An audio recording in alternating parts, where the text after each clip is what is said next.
বাহ দাদা এটা তোমাদের বেহান্ডে বটলো বুঝতে পারলে এটা দাদা তোমাদের বেহান্ডে বটলো একবার তোমাদের বেহান্ডের জন্য জোরে করে হাতের তালি হোক দেখি সবাই মিলে দেখছো তখন বাবা মাসিরে বাবা কেউ দিছে নাই এত মনে অহংকার হ্যাঁ যা বাবা আর একটু আশীর্বাদ দাও যেন আরো আমি ছোট হয়ে যাই যাই হোক তো ঠিক আছে সে আমাদের হাতে দা বলো আচ্ছা দয়া করে বলছি যারা বাসের বাড়ির সামনে আছো একটু বসে গেলে ভালো হয় আর পেছন দিকের মাসিগুলোকে বলছি একটু বসে গেলে সবাই ভালো হয়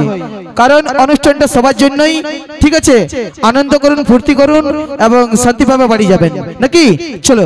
তো যাই হোক আমাদের সেই হ্যাঁ এদিকে গেলে মুশকিল এ বাবা এনুনি তোরা বস বাসটায় পালাবি আবার তোর বুঝবি টেলা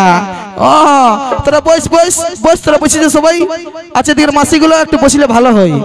কারণ বাপ যারা আমার মতো ছোট ছোট আছে ওর আগে তোমরা আমাকে থানা পাবে বলো হ্যাঁ থানা পাবে নাই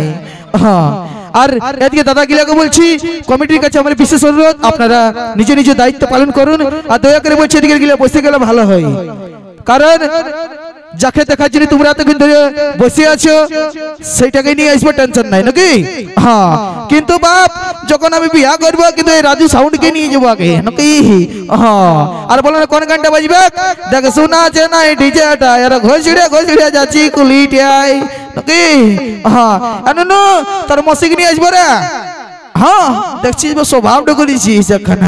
যা বাপ তো দুটো শাশুড়ি একটা আমার একটা